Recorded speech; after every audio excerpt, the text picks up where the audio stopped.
तो हम लोग का ये 7वां चैप्टर है जिसको हम पढ़ाना शुरू किए हैं। ठीक है, ये नया चैप्टर है, आप लोग सभी ध्यान देना पर अच्छे जाओ, सिंपल है चैप्टर। चलिए क्या system of particle and rotational motion में सबसे फर्स्ट पॉइंट हम लोग का है पार्टिकल क्या होता है। कोई आपसे पार्टिकल को डिफाइन करने का है, हालांकि डिफाइन करने कोई नहीं पूछेगा, लेकिन पार्टिकल क्या होता है इसको समझना पड़ेगा इस चैप्टर में हम लोग को, तब जाकर के आगे इसका जितना डेरिवेशन वो समझ पाओगे। पार्टिकल क्या है? तो एक ऑब्जेक्ट जिसका मास होगा, इसका मास तो होगा, इसका मास मतलब कोई डिफिनिट मास होगा, कोई फिक्स मास इसका होगा। हम लोग पढ़े मास ऑलवेज फिक्स होता है, बट इसका स्ट्रक्चर कौन स्ट्रक्चर? इंटरनल स्ट्रक्चर लिखा है क्या आप लोग को भी? Yes sir. बट इसका इंटरनल स्ट्रक्चर और साइज, ये दोनों को हम लोग नेग्लेक्ट करते हैं, मतलब कि इग्नोर करते हैं, मतलब छोड़ते हैं, कोई साइज फिक्स नहीं इसका क्या। मुझे particle is an object that has definite और particular mass but their internal structure and size is neglected या कैन बी नेग्लेक्टेड या कैन बी इग्नोर्ड। ठीक है ना, ये हो गया आपका पार्टिकल। तो उसके बाद आगे बढ़ते हैं, पार्टिकल के बाद नेक्स्ट फिर सिस्टम। तो पहले पार्टिकल आया, अब आएगा सिस्टम। सिस्टम का मतलब क्या होगा? पार्टिकल डिफाइन के बाद सिस्टम लिखोगे, तो it is the collection of it is the collection of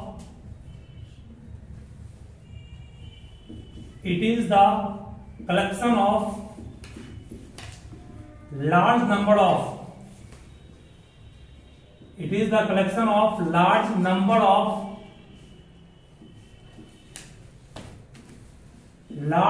of particles कर दोगे that are mutually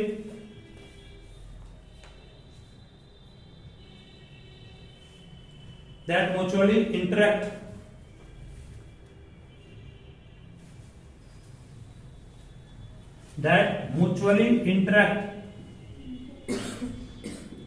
मतलब हो गया कि ये पार्टिकल आप देखते हैं, मान लो एक हमने बॉल लिया, कोई पत्थर लिया, उस स्टोन में क्या है? बहुत सारे छोटे छोटे पार्टिकल हैं। वो छोटे छोटे पार्टिकल्स के बीच भी क्या कोई फोर्स काम कर रहा है? नहीं कर रहा है? Yes sir. काम कर रहा है, जो कि उस पार्टिकल्स को आपस में क्या किए हुए? हेल्ड किए हुए। उसको आप इंटरमॉलिक्यूलर फोर्स कहते हैं केमिस्ट्री में, नहीं इंटर पार्टिकल फोर्स या इंटरमॉलिक्यूलर फोर्स। तो कोई बॉडी है, इस बॉडी में बहुत सारे पार्टिकल्स हैं, ये पार्टिकल आपस में एक दूसरे से म्यूचुअली इंटरेक्ट मतलब एक दूसरे से इंटरेक्ट का मतलब हो गया एक फोर्स से लिंक्ड है। वो फोर्स कौन सा फोर्स आपका हो गया? इंटरमॉलिक्यूलर फोर्स, या आप लोग कहेंगे उसको इंटर पार्टिकल फोर्स, जो आप लोग केमिस्ट्री में पढ़ते हैं ना। इसी फोर्स को कमजोर किया जाता है हिट करके बॉडी को। ठीक है, तो सिस्टम में क्या है? सिस्टम में बहुत सारे पार्टिकल्स होंगे, जिनमें कि सारे पार्टिकल्स एक दूसरे से क्या होंगे? इंटरेक्ट होंगे एक फोर्स के थ्रू। और आप चेंज कर लो, इसी लिखोगे a body of finite size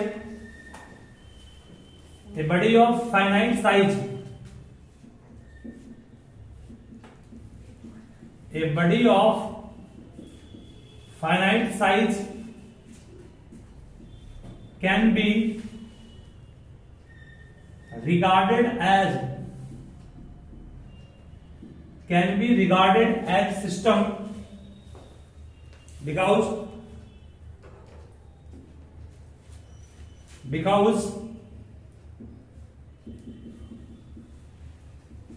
it consists of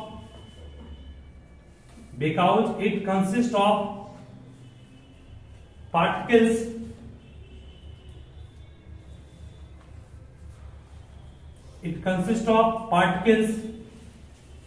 with certain mutual interaction. मतलब एक बड़ी जिसका साइज कोई फिक्स साइज है, मान लो पत्थर ही माने, तो पत्थर कोई बड़ी मान लीजिए आप लोग, उस बड़ी को हम लोग एक सिस्टम कहेंगे ना, किसका, पार्टिकल का सिस्टम। जैसे बड़ी क्या सिस्टम हो गया, पार्टिकल बस एक कण था। जैसे कि आपने मान लीजिए वाटर लिया, एक गिलास पानी लिया, तो एक गिलास पानी क्या हो गया आपका, वो सिस्टम है कि बड़ी है, वो सिस्टम है या पार्टिकल है, सिस्टम है। अब वो पानी के छोटे छोटे मॉलिक्यूल जो पढ़े हुए केमिस्ट्री में, एक मोल में आप लोग पढ़ते हैं 6.022 इंटू 10⁻23 पार्टिकल होता है। एक मोल बहुत कम अमाउंट हुआ ना। 23 ग्राम तुम लेते हो सोडियम, तो 23 ग्राम सोडियम क्या है, 23 ग्राम सोडियम एक मोल के बराबर है, पढ़े हो ना। इसका मतलब 23 ग्राम सोडियम में कितना भी सोडियम होगा, इतना सोडियम होगा, ठीक है। इसका मतलब एक मोल तुमने अगर सोडियम लिया है, एक मोल सोडियम हाथ में लिया, वो सिस्टम है। और उसके हर एक पार्टिकल की बात कर रहे हैं, तो पार्टिकल क्या मानेंगे आप, पार्टिकल जो आपका एक मतलब कण था, एक ऑब्जेक्ट, इसका मास तो है बट कोई साइज और शेप इसका फिक्स नहीं है। लेकिन सिस्टम का आप कह सकते हैं कि उसका मास भी होगा, शेप भी होगा, कोई साइज भी होगा, ठीक है।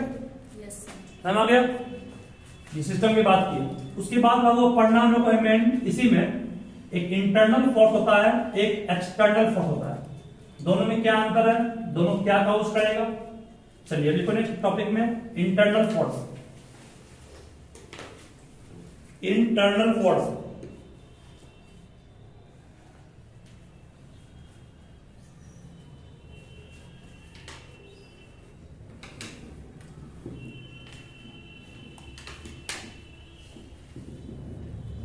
तुमने समझो क्या बोल रहे हैं। इंटरनल फोर्स क्या है, ये सिस्टम था, सिस्टम में बहुत से पार्टिकल्स हैं, ये सारे पार्टिकल के बीच जो म्यूचुअल इंटरेक्शन हुआ, आप खुद से लगा रहे, कोई बाहर का एजेंट नहीं है।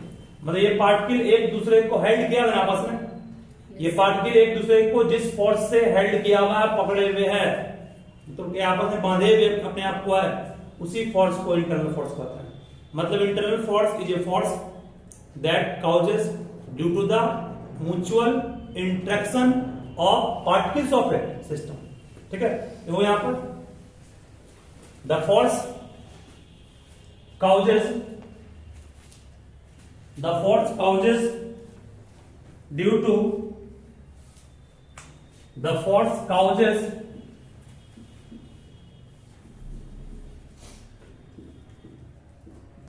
due to mutual interaction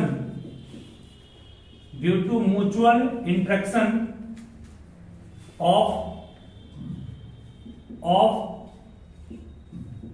particles of a system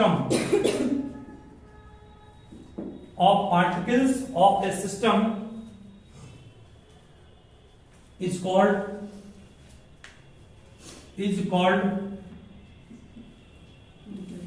internal force, is called internal force। Paragraph change करके फिर लिखोगे, पैराग्राफ चेंज किए फिर लिखिएगा, दिस फोर्स इज रेस्पॉन्सिबल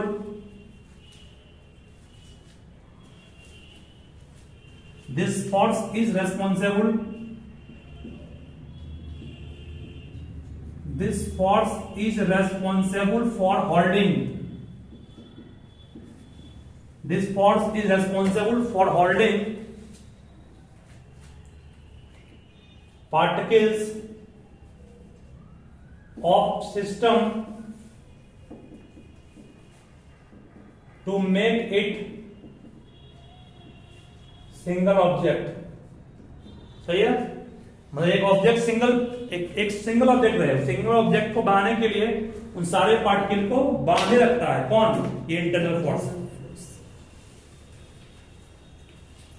ठीक है। चलिए उसके बाद देखो नेक्स्ट पे एक्सटर्नल फोर्स। इंटरनल फोर्स भी हो गया, नेक्स्ट पॉइंट लिखोगे एक्सटर्नल फोर्स।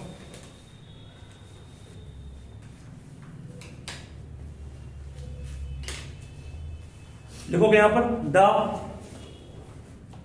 आउटसाइड फोर्स,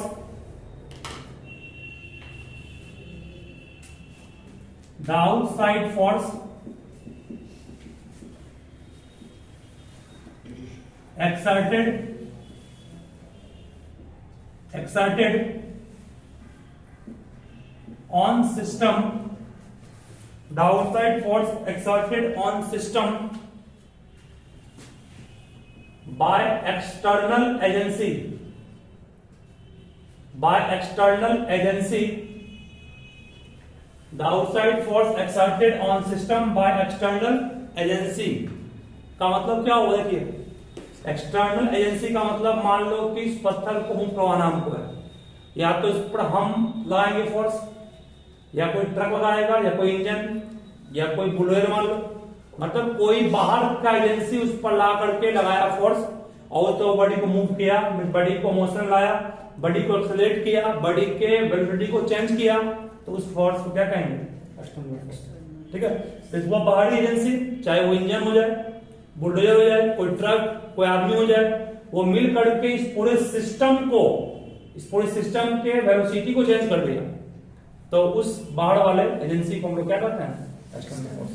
ठीक है, मतलब म्यूचुअल, सुनिएगा, इंटरनल फोर्स क्या बॉडी को एक्सलेट करता है? नहीं, बॉडी को एक्सलेट करने के लिए हमें एक्सटर्नल फोर्स चाहिए। तो आप कह सकते हैं कि इंटरनल फोर्स का काम सिर्फ और सिर्फ क्या है? एक सिंगल बॉडी को बनाए रखना म्यूचुअल इंटरेक्शन करके।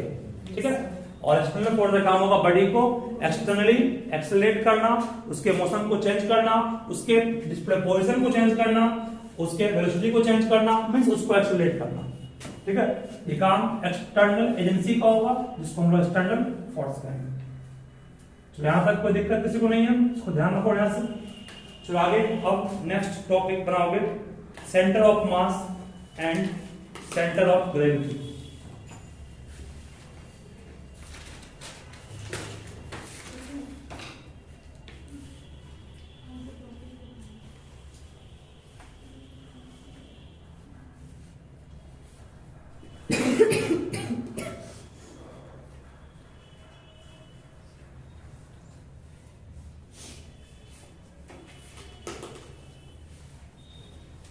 ध्यान में क्या हुआ? सेंटर ऑफ मास और सेंटर ऑफ ग्रेविटी क्या है? बात नहीं, centre of mass and centre of gravity. लगता है सेंटर ऑफ मास पर कभी काम पहले किए थे, किए थे। एक कॉपी लिए थे, कॉपी के बीच एक पॉइंट लिए थे, एक रॉड लिए थे, एग्जाम्पल देते एक बच्चा मान लो एक इस तरह का था झूला, एक इसमें कैसा प्लेट रहता है, क्या नाम था उसका? हाँ, चलिए ध्यान दीजिए। सेंटर ऑफ मास और सेंटर ऑफ ग्रेविटी क्या है? ध्यान से समझ में क्या बात होगा। मान लो हमारे पास कोई बड़ी है, ठीक है, वही बड़ी यहां मिली है, सेम बड़ी है, सेम बड़ी है, डिफरेंट नहीं लगता होगा बड़ा, लेकिन मान लीजिए आप दोनों क्या है? सेम बड़ी। ठीक है, सेम बड़ी है, इस बड़ी का मास मान लो m है, इस बड़ी का मास मान लो m। इसमें बहुत सारे पार्टिकल हैं, इसमें भी बहुत सारे पार्टिकल्स हैं, हम सबको दिखा नहीं पा रहे हैं, कुछ पार्टिकल्स को डिनोट करते हैं। ठीक है, मतलब कि सेंटर ऑफ मास एक ऐसा पॉइंट होगा बॉडी पर जहां पूरे बॉडी का होल मास कंसेंट्रेटेड होगा, राइट है ना? The point on the body where whole mass is assumed to be concentrated is called centre of mass, short में COM कहेंगे। सेंटर ऑफ मास का एक ऐसा पॉइंट जहां पूरे बॉडी का होल मास कंसेंट्रेटेड है। ठीक है, और सेंटर ऑफ ग्रेविटी क्या है? ऐसा पॉइंट जहां पूरे बॉडी का होल ग्रेविटेशनल पुल कंसेंट्रेटेड है। मतलब सुनो क्या हुआ, तो लगाइए, जैसे हर पार्टिकल को कौन खींच रहा है? अर्थ खींच रहा है, नहीं खींच रहा? हर पार्टिकल को अर्थ खींच रहा है। अर्थ कौन है? अर्थ मान लो ये अर्थ, अर्थ का सेंटर कहां है? अर्थ यहाँ है, और आप जानते हैं अर्थ का सेंटर ये है, सेंटर से अर्थ का मान लो है।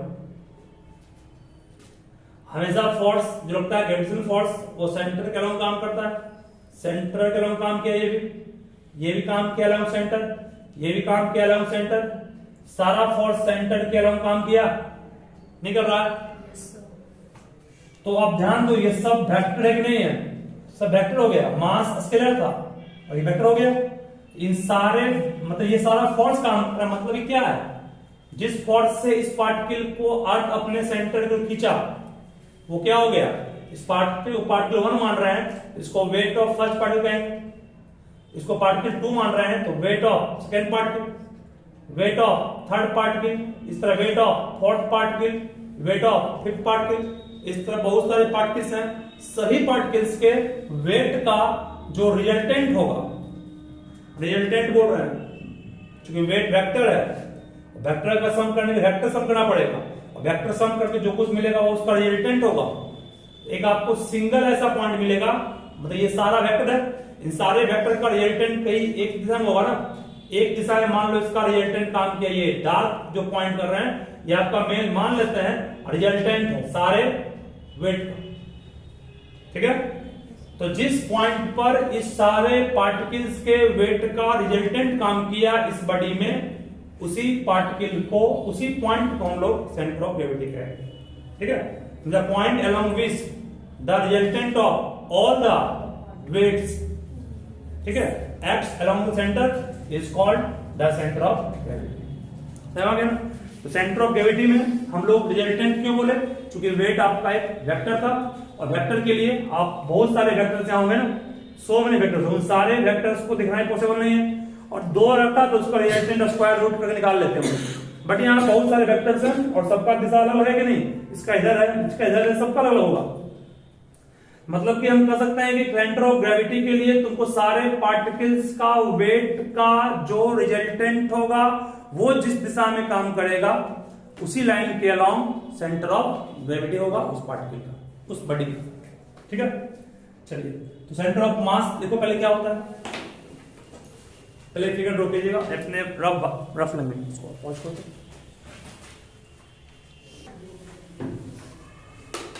सेंटर ऑफ मास का डिफाइन लिखिएगा। Centre of mass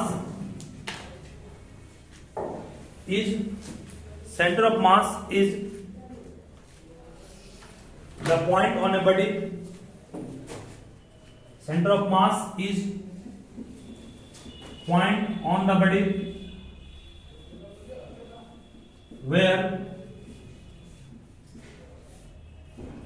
whole mass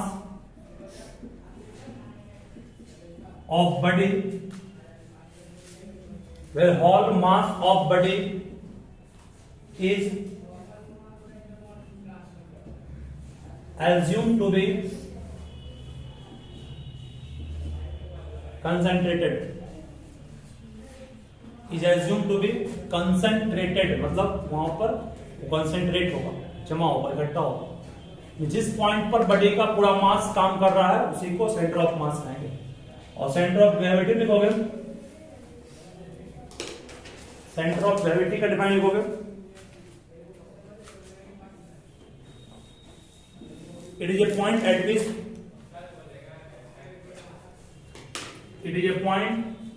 which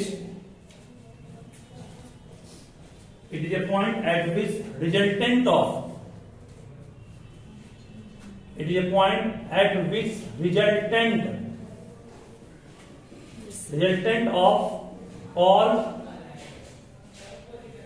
gravitational force of particles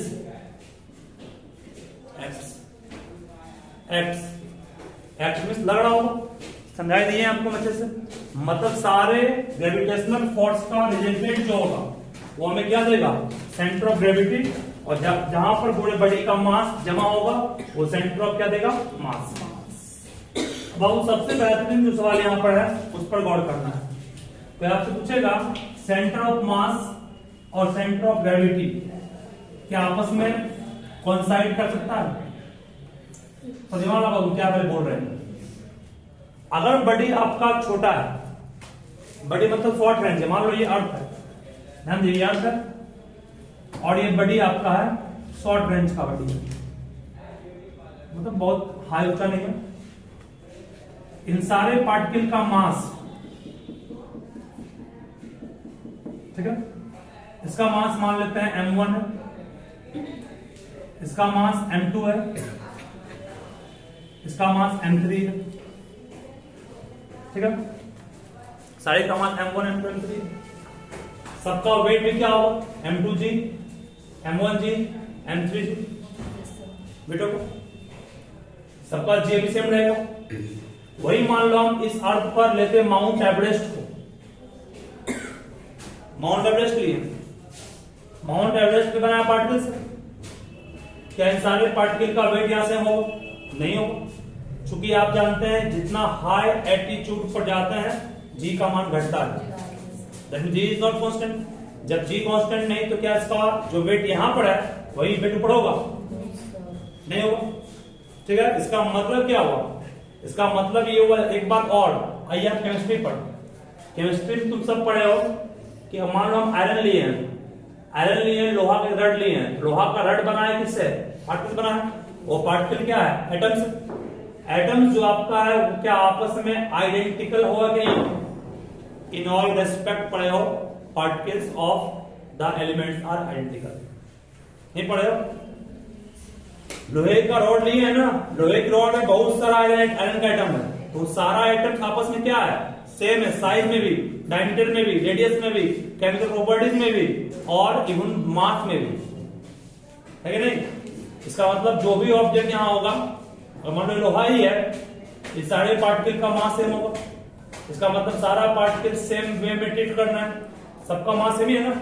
लेकिन अगर माउंट एवरेस्ट की बात करें तो वहां भी मास का सेम पार्टिकल का होगा, लेकिन जी सेम नहीं है, इसका हर सबका वेट क्या होगा? अलग अलग होगा। तो अगर आपका जी और पार्टिकल दोनों सेम टाइप का होगा तो आप ध्यान रखिएगा, इस बॉडी का पूरा मास मान लो यहां काम कर रहा है, पूरा मास यहां काम कर रहा है, इन सबका और वेट क्या होता? इन सबका टोटल वेट कहते हैं हम लोग m1 plus m2 plus m3 into जी कहते हैं। और जहां पर टोटल मास बॉडी का काम कर रहा है वहां पर का भी वेट क्या होगा? वही होगा, m1 प्लस m2 इंटू जी इंटू m3 इंटू जी का होगा। जहां बॉडी का पूरा मास यहाँ काम कर रहा है ना, इसका मास मतलब क्या हुआ? बॉडी का यहाँ जहां पर पूरे बॉडी का मास काम कर रहा है, मींस टोटल मास यही जमा है कि नहीं? इसका मतलब यहाँ का इस जगह का वेट कितना होगा? इतना ही होगा। इसका मतलब ये आपके लिए क्या है? सेंटर ऑफ मास है ना, और यही आपके लिए क्या होगा? सेंटर ऑफ ग्रेविटी भी हो गया। इसका मतलब जनरली मतलब सामान्यतः स्मॉल बॉडी के लिए जहां पर ग्रेविटी यूनिफॉर्म है, अर्थ का भी करीब है तो ग्रेविटी है तो यूनिफॉर्म है। स्मॉल बॉडी के लिए जहां पर ग्रेविटी यूनिफॉर्म है वहां सेंटर ऑफ मास जो होगा वो कोइंसाइड कर जाएगा किससे? सेंटर ऑफ ग्रेविटी से। स्मॉल बॉडी के लिए, स्मॉल बॉडी एज वेल है जहां पर ग्रेविटी यूनिफॉर्म है। लेकिन बॉडी अगर बहुत बड़ा होगा तब मान लो इसका सेंटर ऑफ मास यहां काम कर रहा है, सेंटर मास ऊपर यहां काम पड़ेगा, तो दिमाग लगा तो एक बॉडी मान लो बहुत भारी है, इस तरफ ज्यादा भारी है और इस तरफ हल्का है। मान लो ये पेन ही है, सपोज करो ये पेन है, इसका सेंटर ऑफ मास क्या बिल्कुल बीच में होगा? यहां कोई ढक्कन भी आ गया ना, भारी हो गया तो सेंटर ऑफ मास बिल्कुल बीच में नहीं, इधर इधर होगा बैलेंस करने के लिए। तो यहाँ पर आप जो पहाड़ में क्या होगा? जो उसका बेस उतना होता है, ठीक होता है, टॉप कम होता है ना। इसका मतलब ये आपका ज्यादा भारी क्वेश्चन हो गया, सेंटर ऑफ मास इसका बिल्कुल बीच में होगा नहीं, वो इसकी कहां होगा? नीचे होगा, सेंटर ऑफ मास नीचे होगा। तो सेंटर ऑफ ग्रेविटी पहली बात तो इसका सेंटर ऑफ मास से कोइंसाइड करेगा, नहीं करेगा, because the ongoing high altitude value of small G decreases. तो बोला यहां centre of gravity centre of mass के ऊपर होगा कि सेंटर ऑफ मास के नीचे होगा? तो सोच के बोलोगे।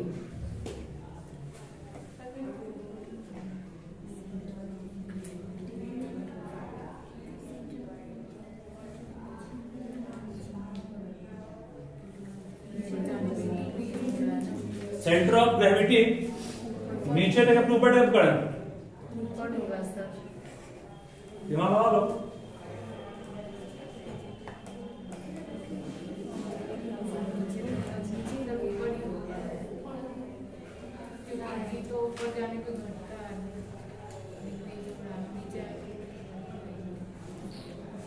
बोलिए कैसे दिमाग लगाओ, जितना पार्टिकल मतलब ये सब है उतना ही पार्टिकल यहाँ भी होगा। Yes sir, balance centre of mass के लिए। Yes sir. तो मास को मतलब मैंने ऊपर नीचे गया, उसका मतलब बस है पार्टिकल कितना ऊपर नीचे करती है। सेंटर ऑफ मास यहाँ पर, centre of gravity centre of mass के बराबर करने के लिए अगर वो ऊपर जाता है ऊपर तो जी का मान घट गया ना, यस सर। उसको आना पड़ेगा नीचे, वो नीचे आएगा जी का मान मतलब कि बड़ा होगा और बैलेंस भी हो पाएगा वो। इसका मतलब सेंटर ऑफ ग्रेविटी जो होता है सेंटर ऑफ मास के जस्ट नीचे होता है। माउंट एवरेस्ट वाले केस में centre of gravity centre of mass के नीचे होता है। क्यों? क्योंकि यहाँ पर जी का मान जो है, जी का मान ऊपर क्या हो रहा है, घट रहा है, जी डिक्रीज कर रहा है और नीचे जी क्या होता है, बढ़ रहा है। तो कम पार्टिकल भी रहेगा इसके पास, पार्टिकल कम भी रहेगा, ऊपर वाले पार्टिकल के बैलेंस कर देगा ना ये। पार्टिकल यहाँ कम भी रहेगा ऊपर वाले की अपेक्षा ये इसको बैलेंस कर सकता है, क्योंकि इसका पार्टिकल यहाँ मान लेते हैं कम भी अगर है ऊपर वाले की अपेक्षा तो जी इसका अधिक है ना, जब जी अधिक है तो अधिक से गुना होगा बैलेंस हो जाएगा। ऊपर तो जी यहाँ पर कम सबका है, इन सबका जी क्या होगा, इससे कमी होगा ना। यहाँ जी मान 10 है, ऊपर जी 9.8 होगा, यहाँ 9.6 मान लो, 5 या 9 हो, ठीक है। मतलब centre of gravity is just below the centre of mass in case of Mount Everest, but generally we can say in case of a small body center of mass coincides with center of gravity। देखो एक point बना करके, एक point बना कर लिखोगे। देखो generally centre of mass coincides with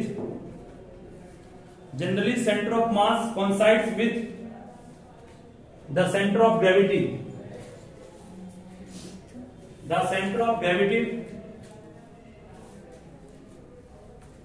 for uniform gravitational field,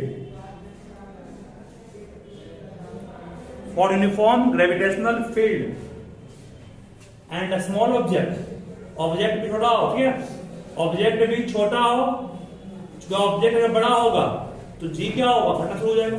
object भी छोटा हो, फील्ड यूनिफॉर्म हो, तब centre of mass centre of gravity के कोइंसाइड करेगा। देखो फिर यहाँ पे पैराग्राफ चेंज हुए,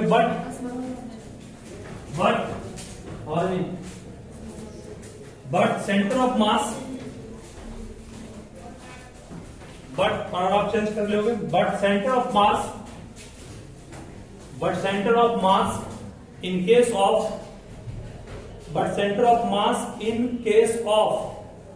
देखिए, but centre of mass in case of Mount Everest does not coincides with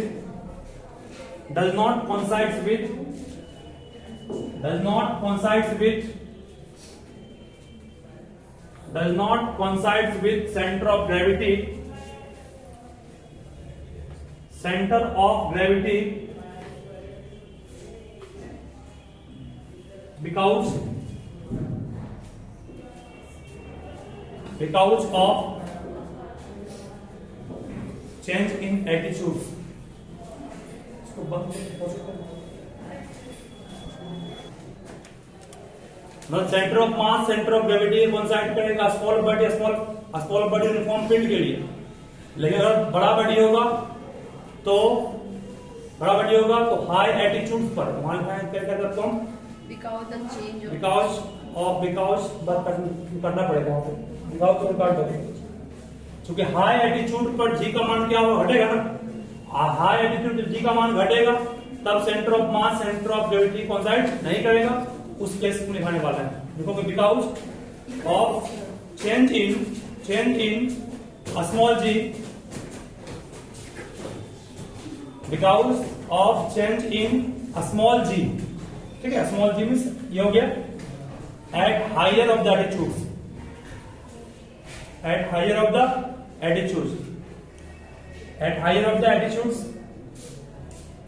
ठीक है, and therefore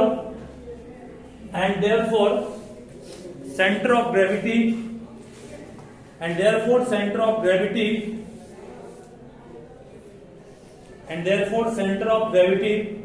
lies just below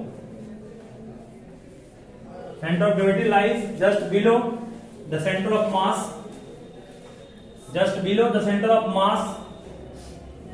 in case of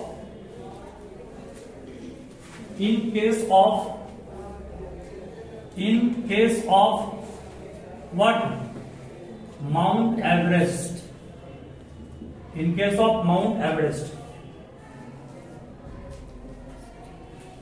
ठीक है ना?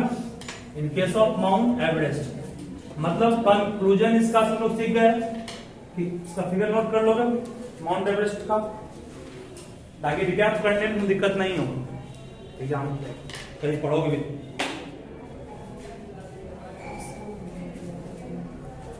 वीडियो पॉज कर दो।